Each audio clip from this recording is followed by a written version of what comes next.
I was 10 minutes late to the dinner I'd booked and paid for because a man was dying and I was the only one holding his hand. And when I walked into that private room, my own father looked me in the eye and said, "You're just the backup child. Find another table." It wasn't a question, it was a command. And it was just the beginning. I stood there, coat still on, the laughter dying in my ears, and I knew exactly what they didn't. They didn't know what was in my glove box.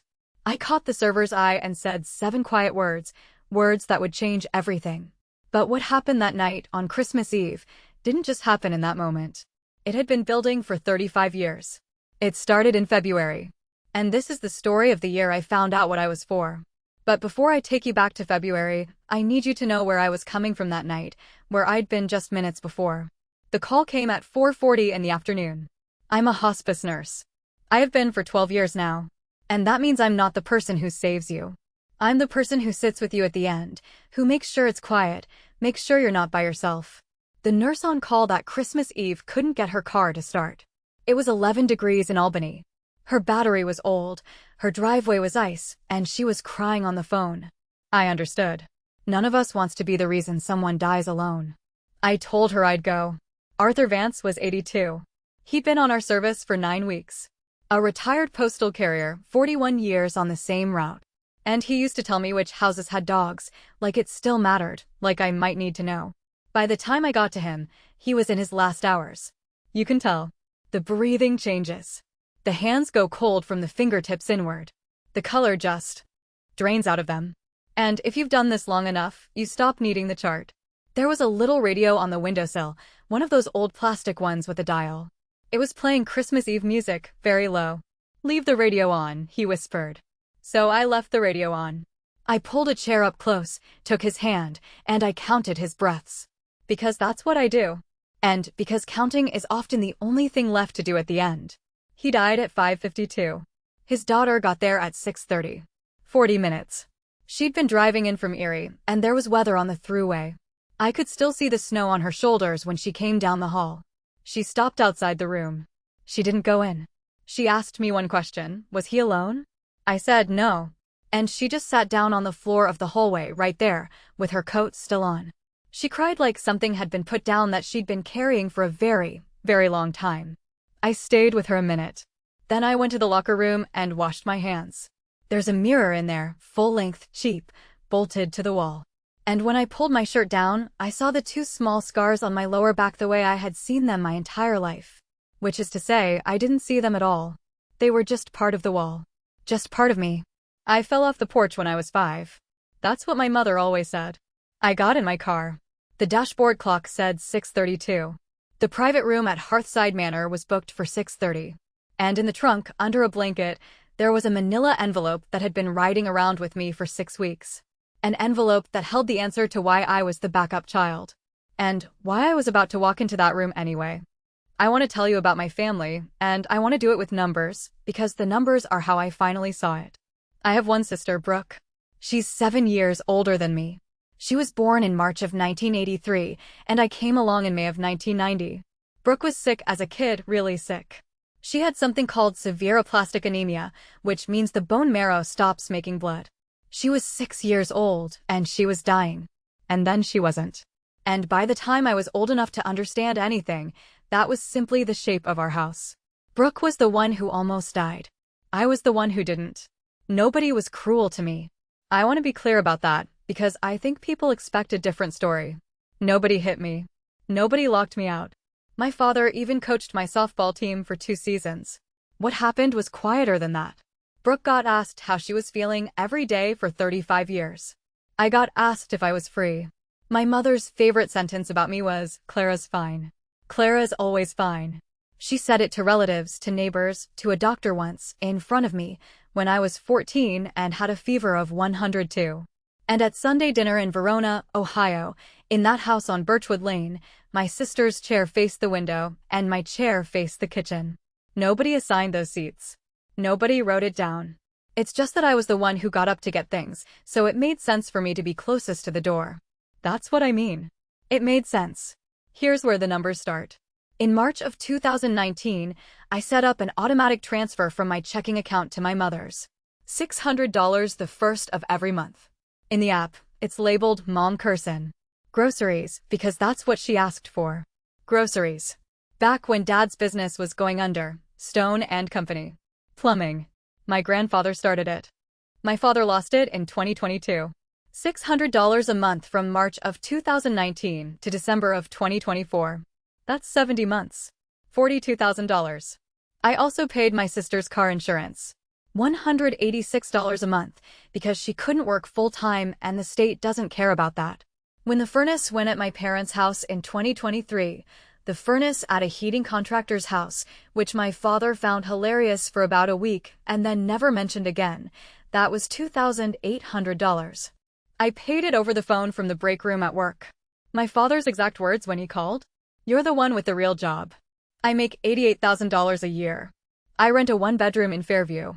I drive a 9-year-old car. Nobody ever asked me if I could afford it." That's not the part that gets me, though. I could afford it. I chose it. The part that gets me is that in 6 years, not one person in my family ever asked me if I was okay. There was one stretch where they should have. In the fall of 2019, I was out of work for 6 weeks. I told my mother I had a lot going on at work. That was the sentence I used, and I remember it because I had rehearsed something else, and then I chickened out. I did try once, on the phone, 3 days before. "Is it serious?" she asked. "It's elective," I said. "Oh, good," she said. And then, now, Brooke's landlord is being impossible about the porch light. That was the whole conversation. That was the entire conversation. And I have thought about it more than I have thought about almost anything else in my life. Nobody called. Nobody came. Nobody dropped anything off.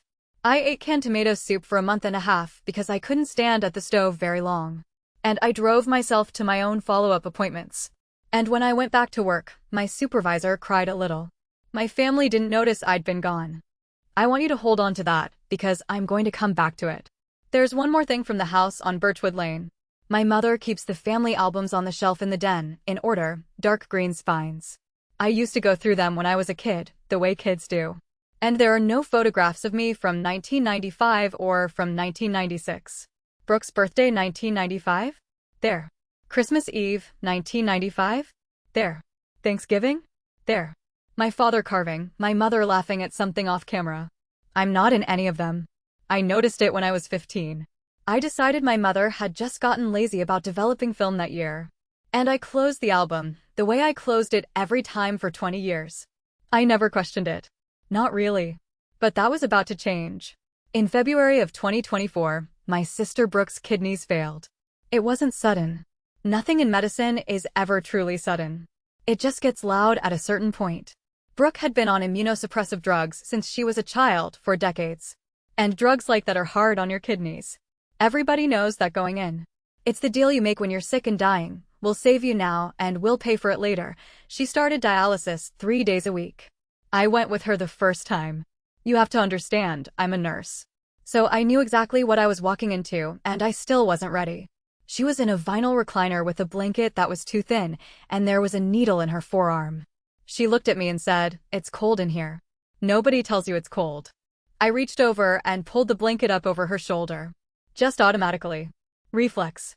She didn't notice. Nobody in that room noticed. And I sat there in a plastic chair for 4 hours next to my sister, who I have loved my entire life and who I would have done almost anything for. Then I went out to the parking garage. I sat in my car and I cried until I couldn't see. I want that on the record, before any of the rest of it. I cried for her. My mother called me in April. She didn't ask how I was.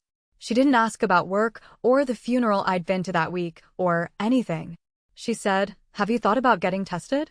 Not a question, really. A schedule. I was standing in my kitchen. I had a bottle of Excedrin in my hand. I'd just taken 2, because my back was bad from a transfer at work.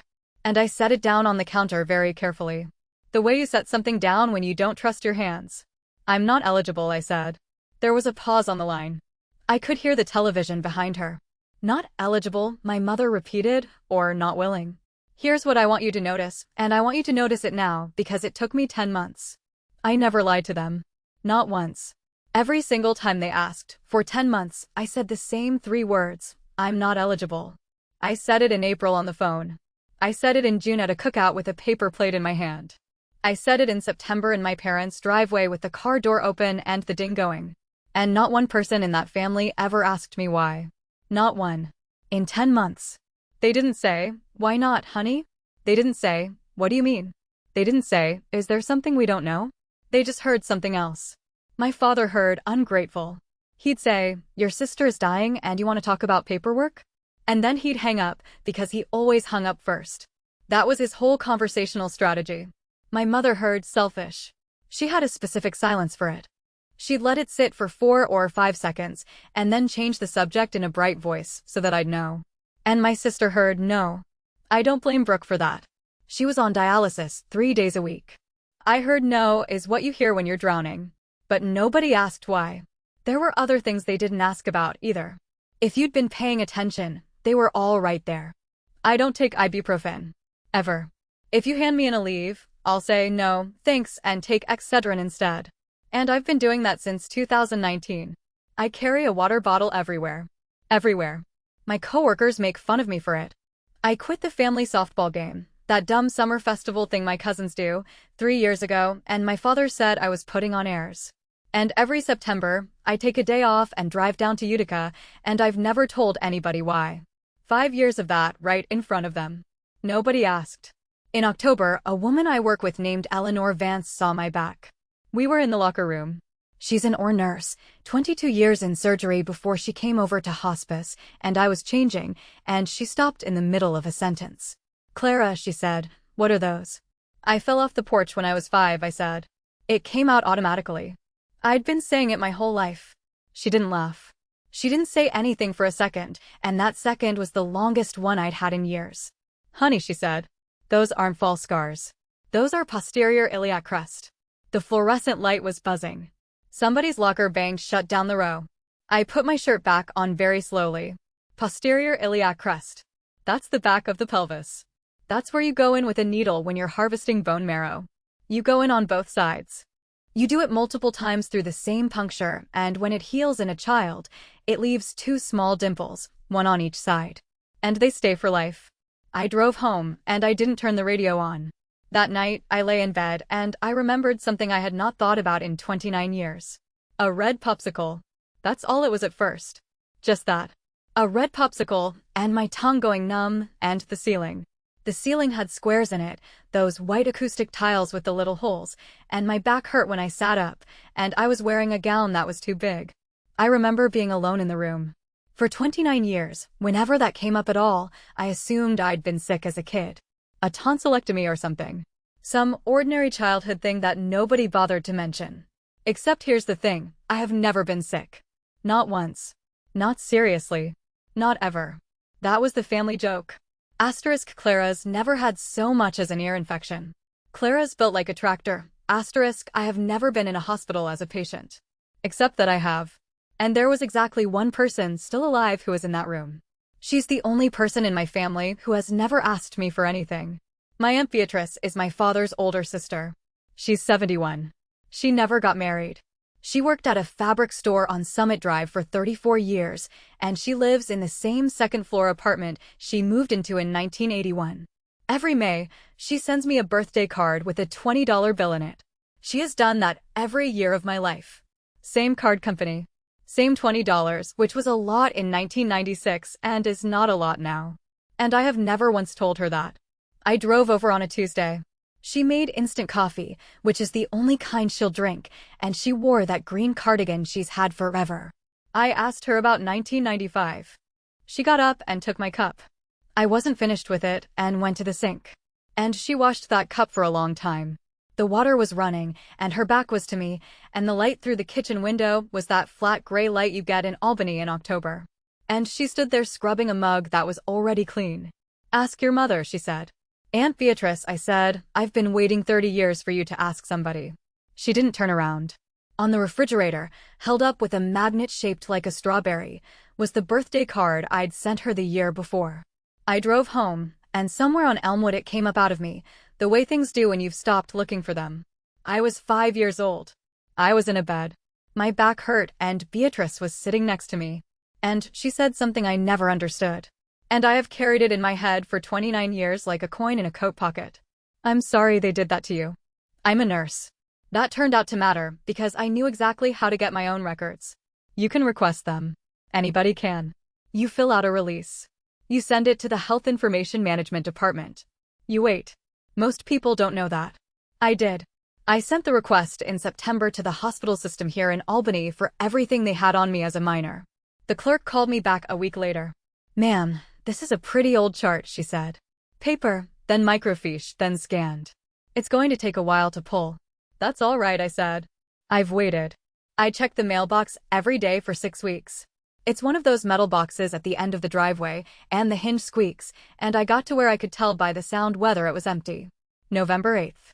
First real snow of the year, the kind that doesn't stick. It was there. It was a lot thicker than I expected. I brought it inside, and I put it on the kitchen table, and I made coffee I didn't drink, and I sat down and opened it. It was not organized the way you'd want it to be. It was scanned out of order, some of it upside down, some of it barely legible. Insurance forms, growth charts, a note about a vaccination. And then, about 30 pages in, there was a consultation note. It was dated October of 1989. I was born in May of 1990. That note was written 7 months before I was conceived. It was a genetic counseling consult. My parents' names on it, Arthur and Eleanor Stone. Brooke's diagnosis, spelled out in the flat language of medicine. The failure to find a matched sibling donor because there was only one sibling and there wasn't one. And then a line about the family's stated intention to conceive another child for the purpose of HLA typing. For the purpose of finding a marrow donor. There was a paragraph about the odds. Full siblings have about a 1 in 4 chance of being a match. 1 in 4. 25%. There was no way to know in advance. There was no technology for it. Not in 1989. And at the bottom, in a doctor's slanted handwriting in blue ink, there were 6 words. Asterisk parents counseled re 1 in 4 odds. They wish to proceed. Asterisk I read that page 4 times. I sat in my kitchen with the overhead light on and my coffee going cold, and I read it 4 times. And the 4th time, I said the words out loud. To nobody. To the refrigerator. They wished to proceed. They rolled a die. 25%. And they got me. And I matched. And that was the whole story of my life, decided in a room I wasn't in 7 months before I existed. But that wasn't the worst of it. The worst of it was on page 11. There were 2 procedures, 2 bone marrow harvests. The first one was August of 1995. I was 5. The graft failed about 4 months later. It happens. The body rejects it. And in 1995, it happened more than it does now. The second one was March of 1996. That one worked. That's the one that saved my sister. I only remember one. I have spent a great deal of time since that night trying to find the other one. Trying to reach back into a 5-year-old's brain and pull up a room, a ceiling, a hand, anything. There is nothing there. It's not a bad memory. It's not a suppressed memory. It's just a blank. The way a wall is blank. They took marrow out of me twice before I turned 6. And I only remembered once. And then I thought about the albums. 1995, 1996. The 2 years I'm not in. Because nobody takes pictures of the thing they don't want to remember. On December 19th at 9:14 at night, my mother sent me a screenshot by mistake. She's 62. And she's never been good with the phone. She was forwarding it to her sister Carol. And she hit the wrong thread, and it landed on mine. I was already in bed. The room was dark. The screen came on and lit up the ceiling. It was a group chat.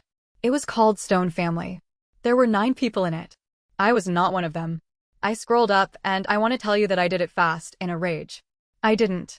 I did it very slowly, like you'd walk into cold water.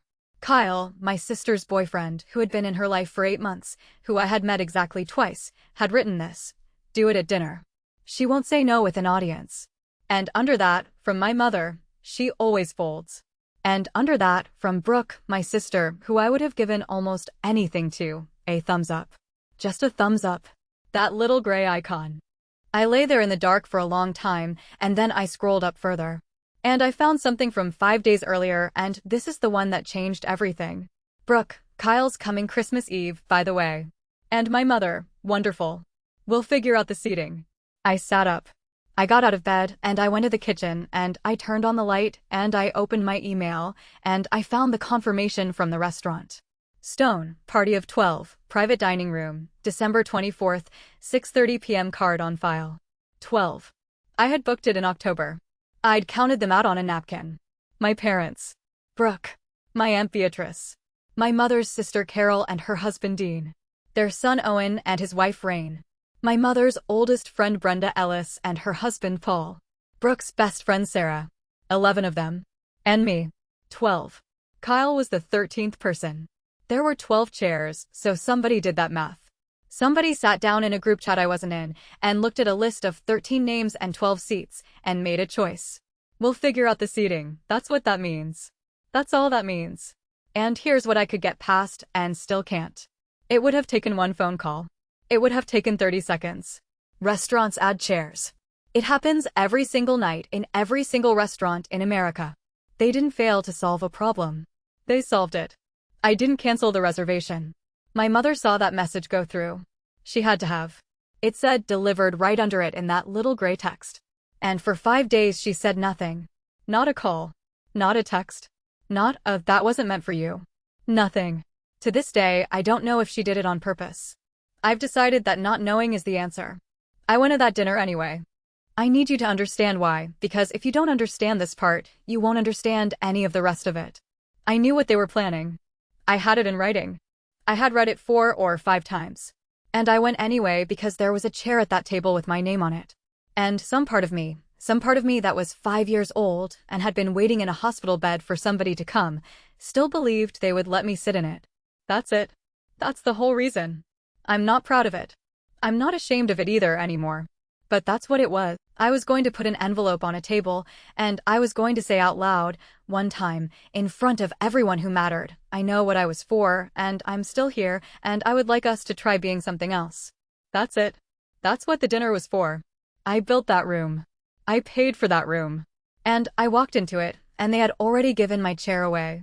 I got to the parking lot at 6:40. I sat in the car for 2 minutes with the engine running. Then I opened the glove box. There were 6 cards in there. One from each September, going back 6 years. Same handwriting every time. Big, careful, a little slanted. The handwriting of a man who doesn't write much and takes it seriously when he does.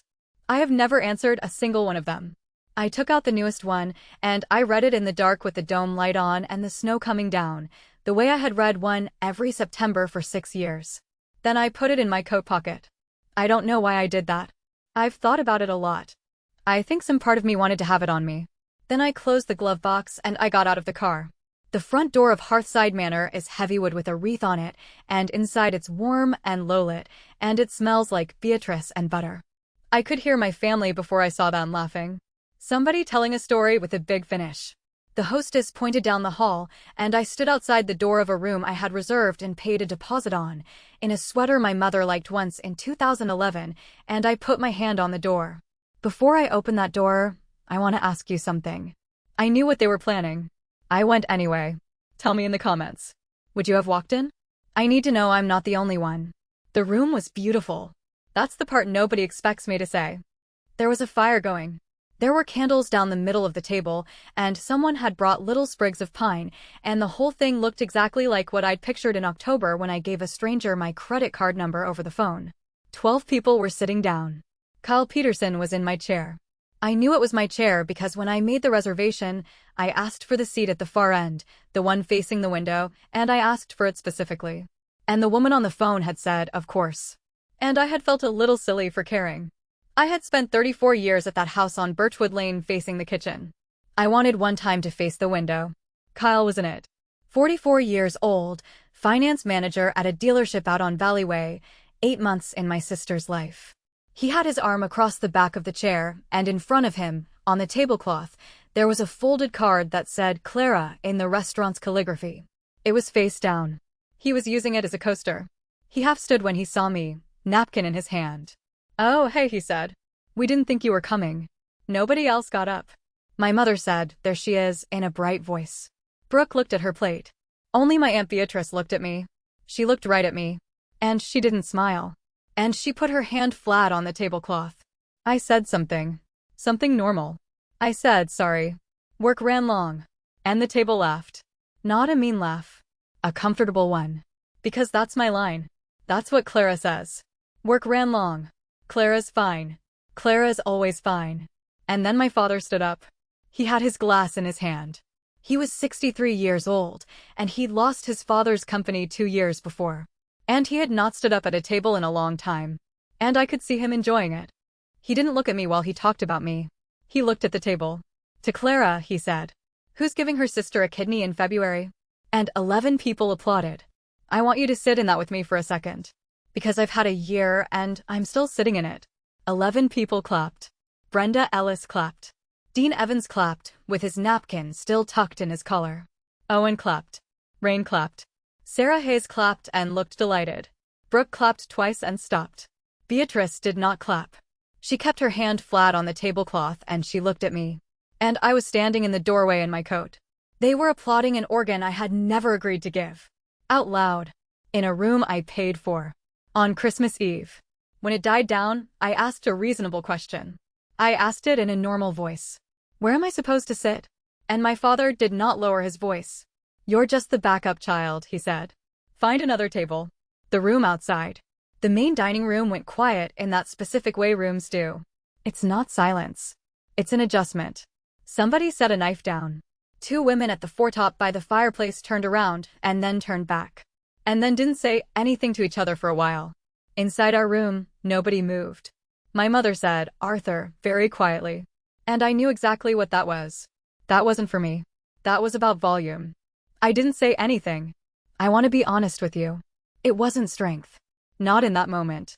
In that moment, I could not have produced a sentence if you'd paid me. I turned my head and I looked for the server. His name was Julian. 23 maybe. Black apron, white shirt. One of those little handheld card machines in his hand. He'd been standing near the door with a water pitcher, trying very hard to be furniture. The way you do when a table goes bad. I walked over to him. I said it quietly. Just to him. "Take my card off the file, please." And Julian, who was not a hero and did not know a single thing about my family and was simply a young man doing his job carefully, Julian nodded and said in a completely normal speaking voice, "Of course, Miss Stone. You're the card holder on the reservation. Would you like me to bring the table the check?" "Yes," I said. Nobody in that room had known. Not one of them had thought about it. Not for 1 second. Not when they moved the name card. Not when they gave away the chair. Not when they raised a glass. It had simply never occurred to anyone at that table to wonder who was paying. My father said, "What did you just say to him?" And for the first time in 34 years, 12 people were completely silent, waiting for me to answer. I didn't answer right away. I stood there with my coat still on, and I looked at my father, and something happened in his face. He knew. Not the details. He didn't know the details, but he knew the floor had moved. And he did what he always does when the floor moves. He got louder. "You owe her," he said. The glass was still in his hand. He hadn't drunk any of it. "You owe her, Clara. We had you for her." A water glass went over. Nobody picked it up. It just lay there and soaked into the tablecloth, and the candles kept burning. Sarah Hayes put her hand over her mouth. Owen Evans stood halfway up, and then sat back down. And my mother closed her eyes. Here's the thing my father did not understand, and I don't think he understands it now. I wasn't shocked. That's what broke the room. Not what he said, but what I didn't do. If I had gasped, if I had cried, if I had said, "What are you talking about?" they could have handled it. There's a script for that. Arthur's had a few. Arthur didn't mean it, but I just stood there. And after a moment, I said, and I said it evenly, because that was all I had left, "I've known since November." Nobody said anything. I'd requested my own records, back in September, from the hospital system in Albany. They had come on the 8th. There, buried deep in the scanned chaos of insurance forms and vaccination notes, was a consultation note. It was dated October of 1989. I was born in May of 1990. That note was written 7 months before I was even conceived. My mother's hand went up to her collarbone. "It was a genetic counseling consult," I said. "Your names are on it. Arthur and Eleanor Stone." Brooke's diagnosis spelled out the failure to find a matched sibling donor because there was only one sibling and there wasn't a match. I paused, letting the words hang heavy in the air. And then a line about the family's stated intention to conceive another child for the purpose of HLA typing. For the purpose of finding a marrow donor. My father's mouth was open a little. "They counseled you on the odds," I continued, my voice steady, 1 in 4. 25% chance. No way to know in advance, not back then. And at the bottom, in a doctor's slanted handwriting in blue ink, there were 6 words, asterisk parents counseled re-1 in 4 odds. They wish to proceed, asterisk. I looked at them. You took marrow from me twice, I said. August of 1995, when I was 5. And March of 1996. I only remember once. I've been trying for 6 weeks to find the other one. There's nothing there. It's just blank. The silence in the room was absolute, heavy with the weight of decades. I just didn't think you'd say it out loud, I said, my gaze sweeping across the stunned faces in front of Brenda. On Christmas Eve. Then, I asked them the question I had been carrying since November 8th. I asked it gently because I wasn't trying to win anything. What would you have done with me if I hadn't matched? Nobody answered. My mother opened her mouth, and then she closed it. My father looked down at the tablecloth. And the silence went on long enough that every single person in that room answered it for themselves. I turned to Julian, who was still standing, almost frozen, by the door. Julian, I said, I'm sorry. Just one question. How long would it have taken you to bring a 13th chair? He looked at the table, then back at me. About a minute, ma'am, he said. Nobody breathed. Then I turned back to my father. Dad, I said, what's your blood type? He blinked. What? It's a simple question, I said. Brooke's been on dialysis since February, 3 days a week, 10 months. What's your blood type? He didn't know. He sat down. He didn't decide to sit down, his body just did it. And he picked up his wine glass and held it, but he didn't drink from it. 10 months. His daughter, in a vinyl recliner with a needle in her arm 3 days a week. And he had never once walked into a lab and rolled up his sleeve. You didn't say no, I said. That's the part one want everybody to understand. You never said no. I looked at him. You just never asked the question because you already had an answer sitting at the end of the table. Then I looked at my mother. And my mother had already started shaking her head. She started shaking her head before I said anything. Mom, I said. What's yours? Clara. What's your blood type? And my mother, 62 years old, retired cafeteria manager, the woman who taught me to make pie crust, looked at her plate and said, Oh, positive. There was a sound from my left. It was Brooke. Mom, she said. And my mother didn't look at her. Mom. You're O positive. She had been on dialysis for 10 months. She had asked her friends. She had asked her ex-husband. She had a binder from the transplant center that she carried in her purse like a Bible. She had never once thought to ask her mother. Because nobody had ever suggested it. Because there had been a plan. Since 1989, there had been a plan. I got tested in March, my mother said, very quietly, to the tablecloth. March, Brooke whispered. We already had a plan, sweetheart. And Brooke said, and I will hear this until I die. Brooke said, I'm your daughter. And my mother said, so is she. And then she heard it. You could see the exact instant she heard what she had just said, and what it meant, and what it had always meant. Her hand went up over her mouth. Brooke pushed her chair back. And when she moved, her sleeve rode up, and the whole table saw the fistula in her forearm for the first time all night. That raised, rope a vein they build for dialysis. It was right there. It had been right there the entire evening, under a nice sweater, at a nice table, at a nice dinner where everyone was clapping. My sister looked at me, and she asked me the first question anybody in my family had asked me in 10 months. Why can't you? I opened my wallet. I didn't take out the file. I didn't take out the envelope. It was in the trunk, and it stayed in the trunk because I did not need it. And I have never needed it since.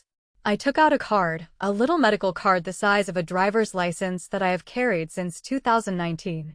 It says, solitary kidney. No leave. I put it on the table, face up, between the bread plate and the water pitcher. I gave mine away, I said. September 12th, 2019, to a man I've never met.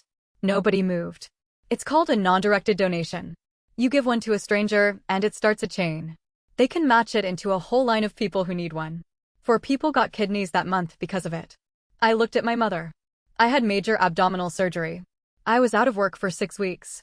I told you I had a lot going on at work, and you said, oh good. She was crying now, quietly, the way she does.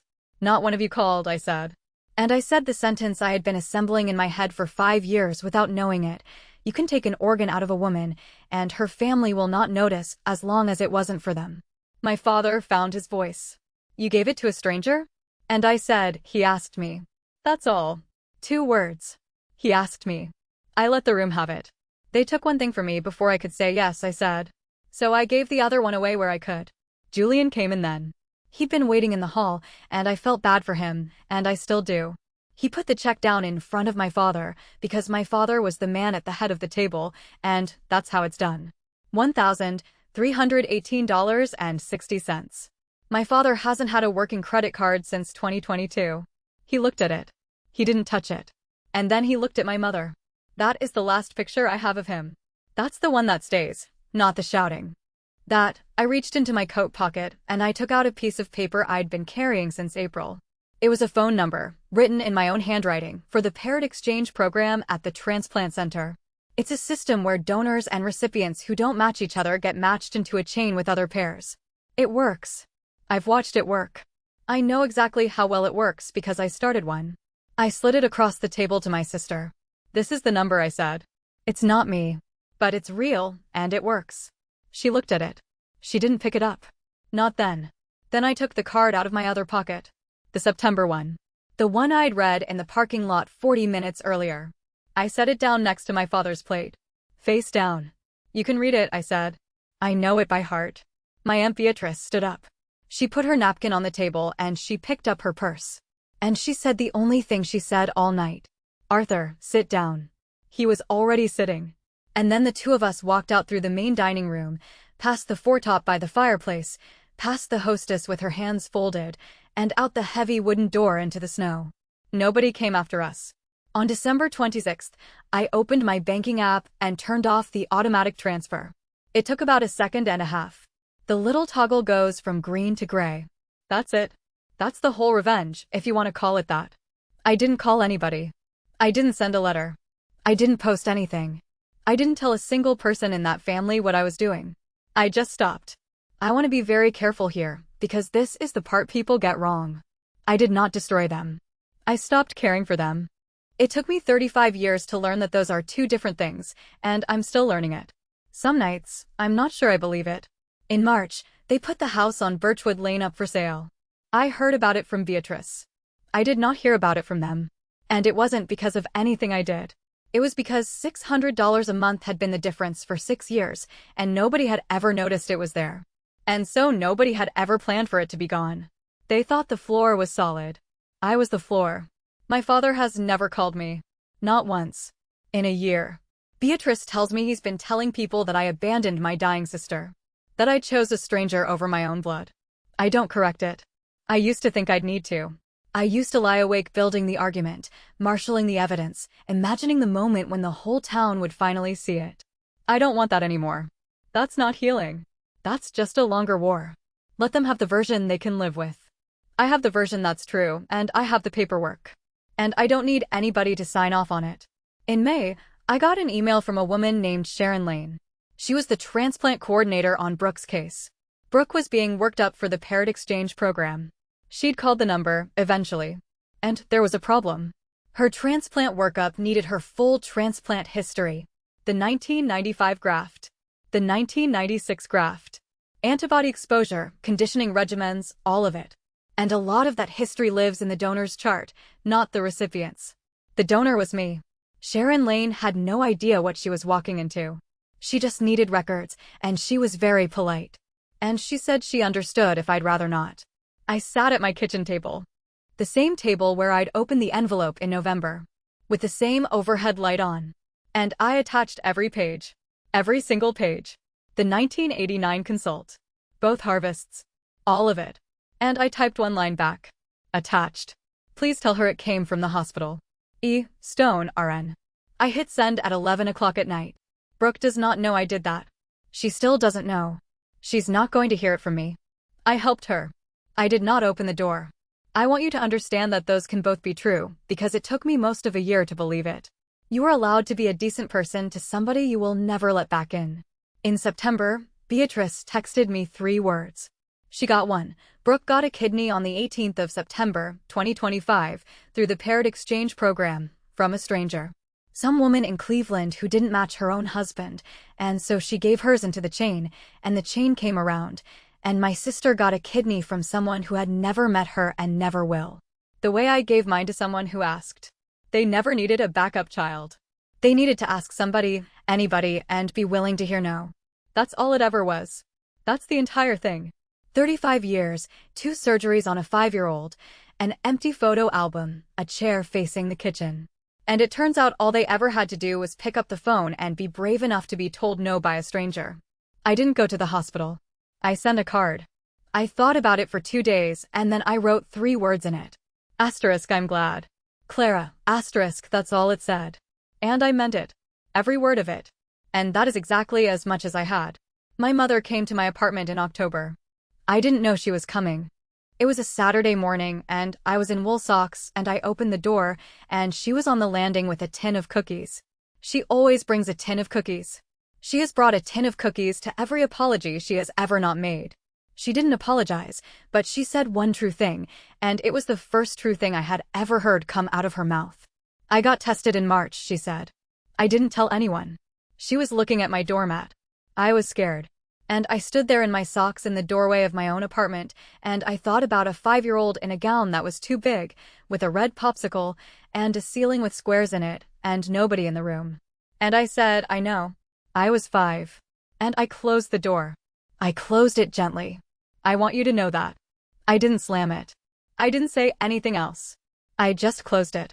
The way you'd close a door on a sleeping person. And I took the cookie tin off the landing where the snow would have gotten it, and I set it under the overhang. I didn't take it inside. That's the whole thing. Right there. That's the entire difference between a boundary and a punishment. The 7th card came in September, the way it always does.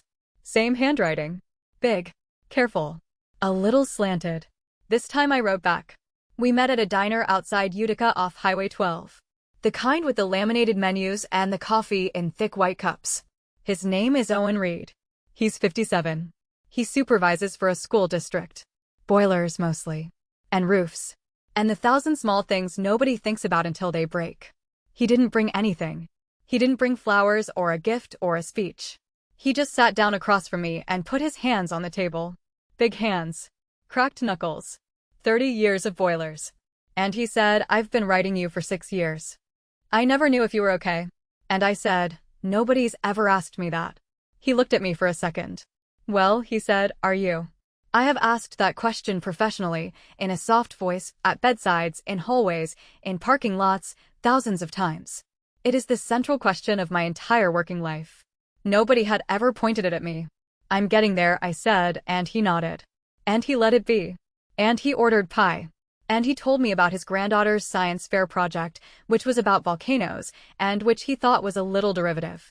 I sat in my car in that diner parking lot for 15 minutes afterward, and I cried the way I have not cried since I was a child. Then I drove to Beatrice's. She had a shoebox. She'd had it since 1996. She put it on the kitchen table next to the instant coffee, and she pushed it toward me, and she didn't say anything for a while. Inside were photographs. Photographs of me from the year I do not appear in. A 5-year-old in a hospital gown that's too big at the shoulders, sitting up in a bed with the rails on it, ceiling tiles with the little holes. And in one of them, I'm holding a red popsicle, and my mouth is stained with it, and I'm not smiling, and I'm not crying. And there is nobody else in the frame. Beatrice said, I took them because somebody had to. And then she said, I should have said something in 1995. I've been sorry for 30 years. I turned the photograph over. On the back, in blue ballpoint, faded now, in her handwriting, it said, nobody came for her, and I sat in my aunt's kitchen, and I understood something I had missed completely. There were 9 people in that group chat. 9 out of a family of 11. I wasn't in it. And neither was Beatrice. 2 women left out. The one they used. And the one who tried to stop them. Last week I called Hearthside Manor. Same number. Probably the same woman on the phone, though I didn't ask. I booked a table for 2. Christmas Eve. By the window in the main dining room. Not the private room in the back. I don't need the private room. I never did. I got there 10 minutes early this time. And Julian was still working there. He recognized me. I saw it happen. That small flicker. And then the professional smoothing over. And then, because he's a decent kid, a real one, he pulled out my chair. Merry Christmas Eve, Miss Stone. Merry Christmas Eve, Julian. I gave a stranger a kidney because I wanted to know what it felt like to give something away instead of having it taken. It felt like being a person for the first time. That's the whole reason. It took me 6 years to be able to say it out loud, and I'm saying it now. Into the dark. To whoever's listening. Beatrice came in at 6:30 in the green cardigan with snow on her shoulders, apologizing for a bus that wasn't late. There were 2 chairs at that table. I didn't count them. I just sat down. This story, it's about finding your voice, isn't it? About realizing what you're worth, beyond what others assign to you. I'm curious, has there ever been a time in your life when you realized you were the floor for someone else, and you finally decided to step away? Share your story in the comments below. Let's talk about it.